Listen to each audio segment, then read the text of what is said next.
Dans les chapitres les plus sombres de l'histoire récente de la Colombie, peu de noms suscitent autant d'impact et de mystère que celui de Pablo Emilio Escobar Gaviria. Cet homme, qui avait commencé sa carrière dans le monde du trafic de drogue en tant que simple criminel, est finalement devenu une figure légendaire, bien que toujours entouré d'ombre. Sa légende est marquée par le sang, la trahison et une soif insatiable de pouvoir. Connu sous le nom de El Patron, et considéré par beaucoup comme le narcotrafiquant le plus craint et, en même temps, le plus idolâtré au monde, Escobar a construit un empire de la cocaïne qui a non seulement traversé les continents, mais a aussi profondément bouleversé l'histoire de la Colombie et laissé une empreinte durable sur la politique mondiale. Cependant, derrière l'image qu'il projetait en tant que bienfaiteur des plus démunis, se cachait une réalité bien plus sombre. Sa vie, même des décennies après sa mort, continue de susciter stupéfaction et curiosité. L'annonce de son décès a bouleversé toute une nation. Les circonstances entourant sa mort restent entourées d'incertitudes. Au fil du temps, diverses théories ont émergé pour tenter d'expliquer sa fin.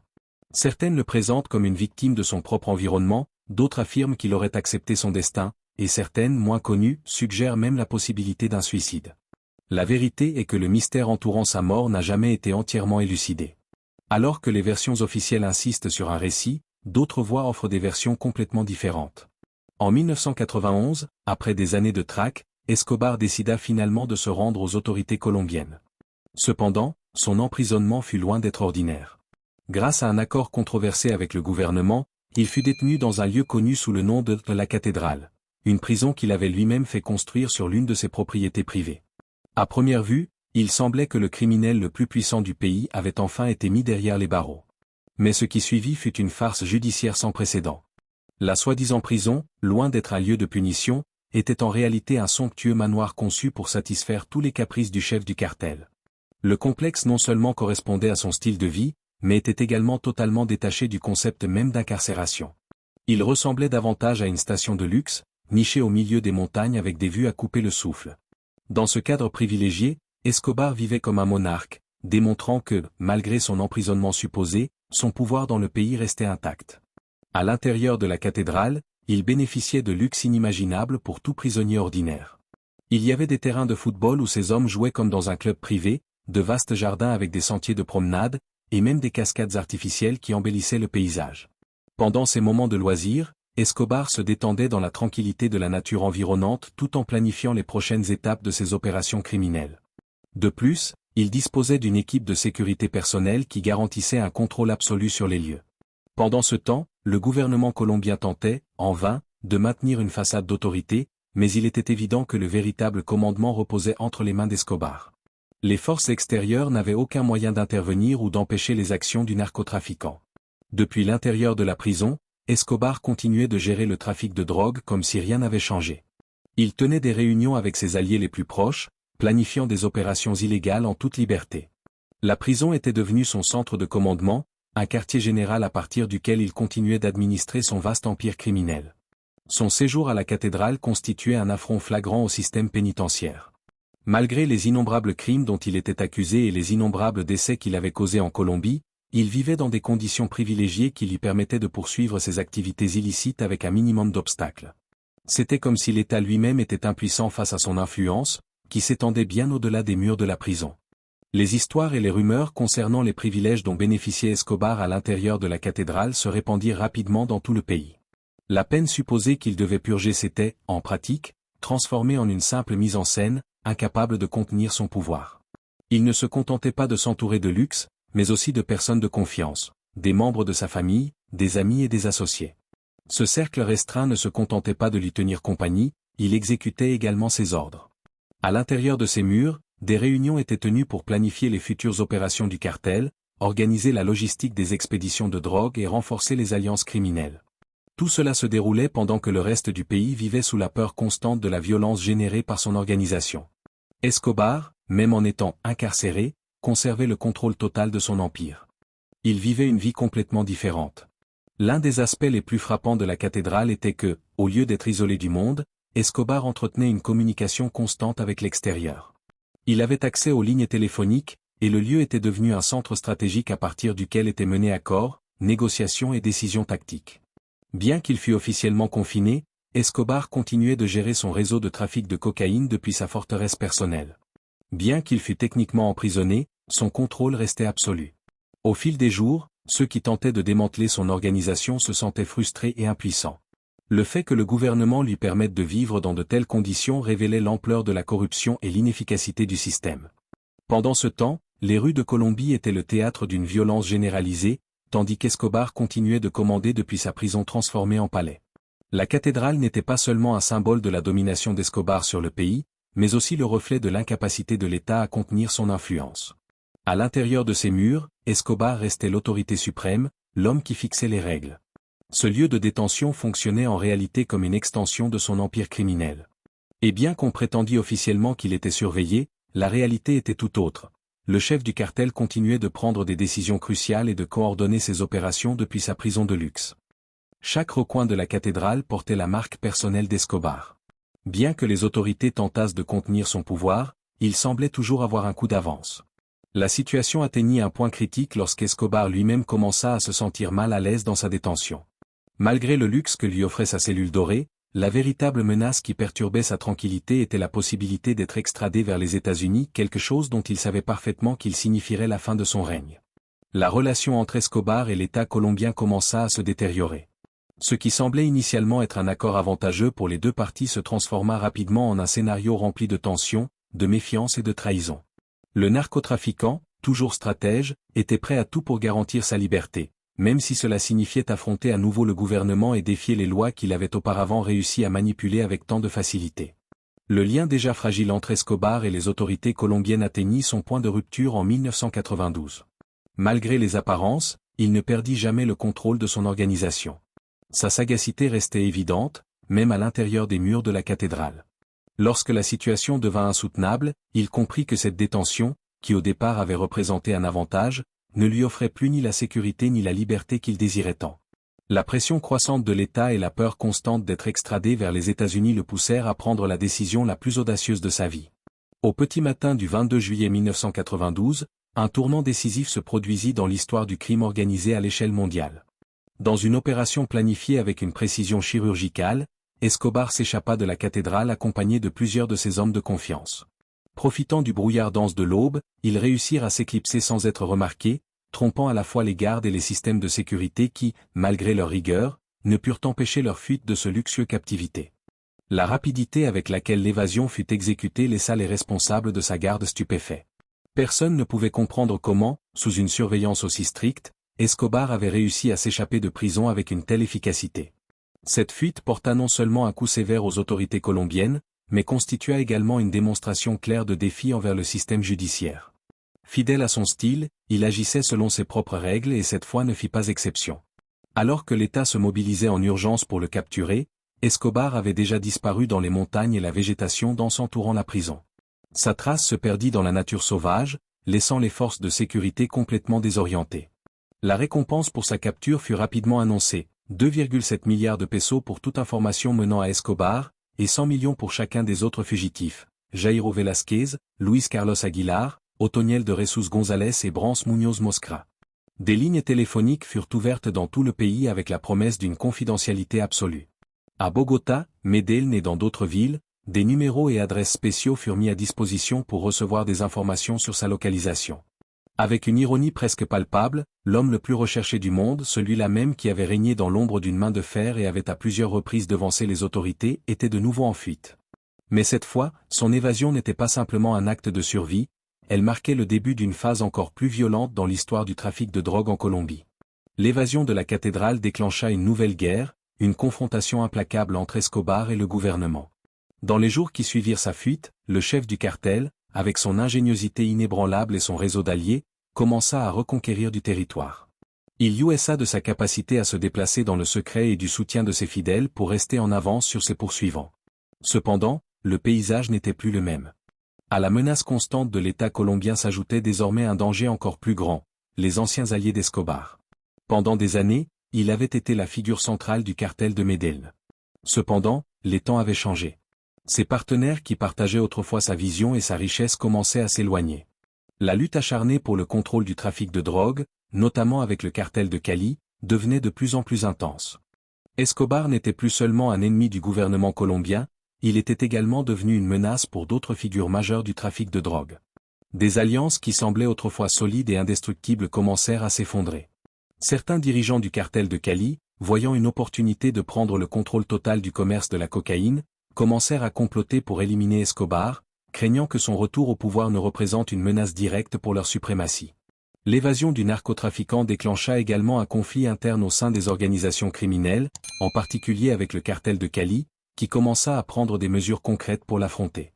Dans les jours qui suivirent sa fuite, le trafiquant de Medellín dut faire face non seulement à la pression de l'État, mais devint également la cible de ses anciens partenaires, qui considéraient son élimination comme une priorité absolue. Il savait que si Escobar retrouvait le contrôle, leur jour à la tête du commerce serait compté. Dans ce contexte marqué par la trahison et les alliances rompues, le gouvernement colombien, incapable de tolérer davantage son influence, décida de passer à l'action. C'est ainsi qu'émergea le bloc de Búsqueda, une force opérationnelle spéciale composée de membres de la police nationale, de l'armée et d'agences internationales telles que la DEA.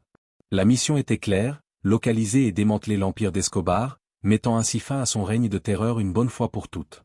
Ce groupe spécial lança une traque implacable à travers tout le territoire colombien, à la recherche de tout indice pouvant conduire au narcotrafiquant le plus craint de l'époque. Cependant, Escobar, connu pour sa ruse et sa capacité à échapper aux autorités, restait hors de portée grâce à son vaste réseau de contacts et à sa connaissance approfondie du terrain. Pendant ce temps, les forces de sécurité étaient toujours un pas derrière, frustrées par chacun des mouvements imprévisibles du fugitif. Durant cette période, les actions d'Escobar devinrent de plus en plus audacieuses et son comportement se fit plus violent. Les attaques et massacres, déjà présents dans son répertoire, s'intensifièrent tant en nombre qu'en brutalité à mesure qu'il sentait le piège se resserrer. Tirant parti de toute son influence et de ses ressources, il instaura un climat de terreur dans tout le pays, visant à déstabiliser le gouvernement et à démontrer qu'il était toujours capable de l'affronter à armes égales. La violence éclata dans toutes les régions de Colombie. Les explosions, assassinats ciblés et attaques contre les infrastructures critiques devinrent monnaie courante. Escobar cherchait à forcer le gouvernement à négocier, transformant le pays en véritable champ de bataille. Le groupe connu sous le nom de Los Extraditables revendiqua des actions telles que l'attentat de Bogota, qui visait le bâtiment de la police secrète et se solda par une tragédie. Plus de 35 morts, des centaines de blessés et des pertes matérielles incalculables. Dans sa logique déformée, chaque acte de destruction servait de démonstration qu'il était encore capable d'influencer le cours des événements, même de plus en plus acculés. La fuite d'Escobar se transforma en un problème de proportion nationale et donna naissance à l'une des plus grandes opérations jamais vues dans l'histoire du crime organisé. Cet homme, qui avait toujours agi avec froideur et stratégie, construisait désormais sa propre forteresse défensive entourée de fidèles, utilisant la violence comme arme principale. La traque internationale, les trahisons internes et les actes de brutalité devinrent le quotidien d'une Colombie plongée dans la terreur, incapable d'entrevoir une issue autre que l'horreur. Escobar, qui pendant des années avait été reconnu comme le maître absolu du narcotrafic, déclencha une guerre sans précédent, une bataille qui dépassa le simple conflit entre criminels pour toucher toute la population, frappant en particulier les innocents, pris au piège du chaos. Le affrontement entre Pablo Escobar et le gouvernement colombien ne se limitait plus au monde souterrain. Il avait envahi les rues et le quotidien de millions de Colombiens. À mesure que la pression s'intensifiait, Escobar devenait encore plus cruel, adoptant des méthodes d'une brutalité extrême. L'escalade de violence atteignit un point tel qu'elle se transforma en une guerre urbaine comme jamais auparavant vue. Sa tactique était évidente, instaurer la terreur absolue. Les explosions, attentats et assassinats aléatoires devinrent monnaie courante, sans que l'identité des victimes ait la moindre importance. L'unique objectif était d'imposer sa volonté par la peur. Dans un pays déjà dévasté par la violence, les attaques d'Escobar franchirent toutes les limites imaginables. Il ne s'agissait plus seulement d'éliminer des adversaires, mais de transformer l'ensemble de la société colombienne en cible de sa fureur incontrôlable. Personne n'était à l'abri, riches, pauvres, membres des forces armées, policiers ou simples citoyens, tous pouvaient devenir victimes de sa guerre personnelle. Dans les grands centres urbains tels que Bogota, Medellín et Barrancabermeja, la terreur devint une composante du quotidien. La violence était devenue partie intégrante de la routine. Des voitures remplies d'explosifs explosaient fréquemment, laissant derrière elles un sillage de mort et de destruction.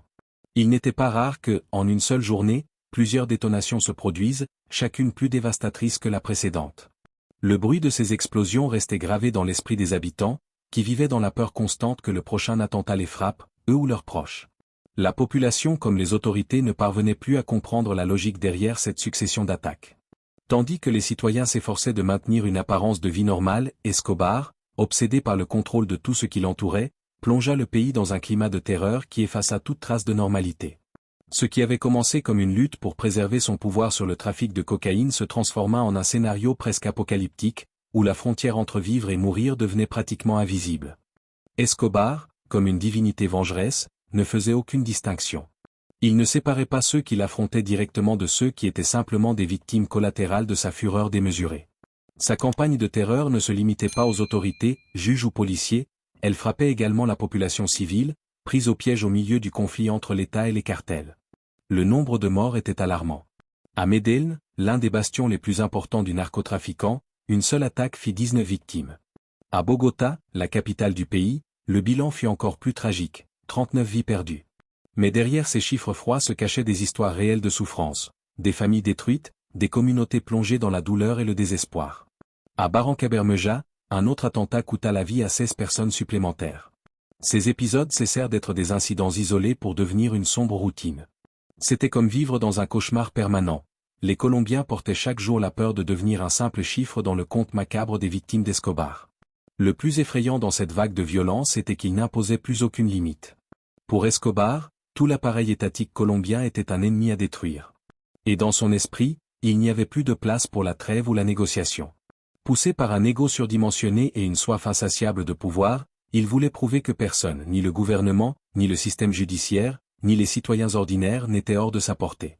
La guerre dépassait le simple contrôle du trafic de drogue, c'était aussi une bataille pour la domination psychologique d'une nation entière. Escobar cherchait à maintenir vivante son image de quelqu'un capable de plonger tout un pays dans le chaos d'un simple ordre. Cependant, la situation commença à changer à mesure que la pression sur Escobar s'intensifiait. Tandis qu'il continuait à semer la terreur dans les rues, de nouveaux ennemis surgissaient du propre univers du narcotrafic. Un groupe connu sous le nom de Los Pepe, formé d'anciens alliés désormais retournés contre lui, lança une traque systématique des hommes de confiance d'Escobar. La trahison devint une constante. Les anciens compagnons, épuisés par la violence déchaînée et le contrôle absolu qu'Escobar exerçait, décidèrent d'agir. Los Pepe commencèrent à démanteler les réseaux du cartel de Medellín, poursuivant sans relâche ceux qui restaient fidèles au chef. Escobar, de plus en plus encerclé par des ennemis venus de toutes parts, commençait à assister à l'effondrement interne de son empire. Ce retournement dramatique ne fit pas seulement apparaître l'affaiblissement du pouvoir d'Escobar, il révéla également le prix d'une obsession démesurée du contrôle. L'homme qui avait autrefois bâti un empire fondé sur la peur se retrouvait désormais confronté non seulement à l'État colombien, mais aussi à ceux qui avaient jadis été à ses côtés. Et tandis que les attentats continuaient et que les trahisons se multipliaient, peu à peu, Escobar se retrouva isolé, tandis que la Colombie traversait l'une des périodes les plus sombres de son histoire. Une époque où la violence était devenue un instrument de domination et où la mort était une présence constante pour tous ceux qui vivaient sous l'ombre de la peur. Le 2 décembre 1993 devint une date emblématique, marquant la fin d'un cycle. Bien que l'écho de ce moment résonne encore dans les recoins les plus obscurs de l'histoire, c'est ce jour-là que Pablo Escobar, l'homme qui avait plongé le pays dans un océan de sang et de destruction, se retrouva acculé, les fils de son existence sur le point de se rompre. Après plus de 12 mois de traque implacable, une opération conjointe des forces de sécurité colombiennes réussit à localiser sa position. Tout cela grâce à une série d'appels téléphoniques passés par Escobar à son fils. Un détail qui, à première vue, semblait insignifiant, mais qui s'avéra être la pièce clé ayant conduit à sa localisation. Cependant, fidèle à son profil, Escobar, tout comme son empire, ne se rendit pas sans résister. Ce jour décisif, alors que le cercle se resserrait rapidement et que son nom était déjà synonyme de terreur, le narcotrafiquant tenta de fuir par les toits des maisons voisines. Mais la mort l'attendait déjà dans les hauteurs. Les forces de sécurité, bien préparées et déterminées à mettre un terme à son héritage de terreur, agirent sans hésitation. La tentative désespérée d'évasion fut contrecarrée, et l'homme qui avait créé un monstre criminel trouva sa fin entre les briques de sa propre légende. La version officielle, diffusée avec fierté par les autorités, affirmait qu'Escobar avait été tué lors d'un affrontement direct avec les forces de sécurité. Cependant, comme c'est souvent le cas dans les pages les plus sombres de l'histoire, des versions alternatives émergèrent rapidement. Les PP, ses anciens alliés qui s'étaient retournés contre lui, affirmaient être les véritables responsables de sa localisation et de son exécution. Selon leur récit, Escobar ne serait pas tombé au combat, mais aurait été traqué de manière calculée, dans le cadre d'un jeu mortel de stratégie, et éliminé froidement en représailles pour des années de cruauté. Pourtant, les théories les plus troublantes viennent de ceux qui croient qu'Escobar lui-même aurait choisi de mettre fin à ses jours en réalisant qu'aucune échappatoire n'était possible.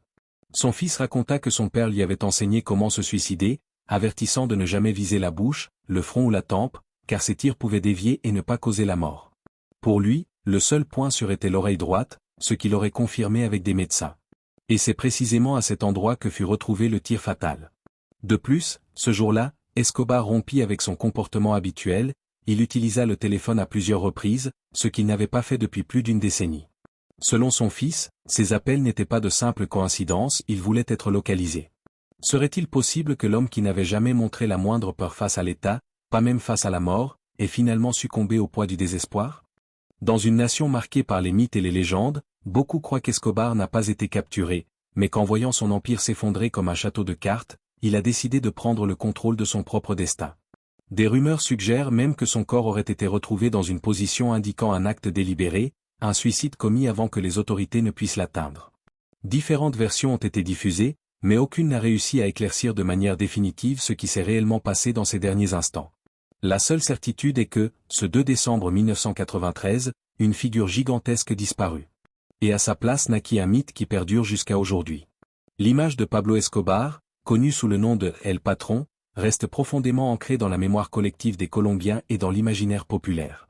Même sans son corps, son influence plane encore comme une ombre persistante sur l'histoire du pays. Les marques qu'il a laissées sont profondes, et il semble parfois qu'il ne soit jamais vraiment parti. L'héritage d'Escobar est aussi contradictoire que fascinant, tout comme sa vie elle-même. À Medellín, sa ville natale, et dans différentes parties du monde, son nom suscite encore débat et réflexion. Pour certains, il fut un héros populaire, quelqu'un qui, malgré ses crimes, tendait la main aux plus démunis, construisant des quartiers, des terrains de football et offrant des emplois à des milliers de personnes. Pour d'autres, il était un véritable monstre, plongeant la Colombie dans un cycle de chaos, de sang et de désespoir, laissant derrière lui une traînée de victimes innocentes. Le fait est qu'Escobar, l'homme qui a bâti un empire sur la violence, la peur et le pouvoir absolu, reste une figure entourée de mystères et d'ambiguïté. Sa trajectoire fut marquée par les contradictions, ce qui ne fait que renforcer l'énigme qui l'entoure. Il fut, sans aucun doute, un criminel impitoyable qui transforma le pays en centre du narcotrafic mondial, mais aussi quelqu'un qui sut manipuler le système à son avantage, assumant parfois le rôle de sauveur des oubliés. Ainsi, Pablo Escobar demeure une figure qui échappe à toute définition simple.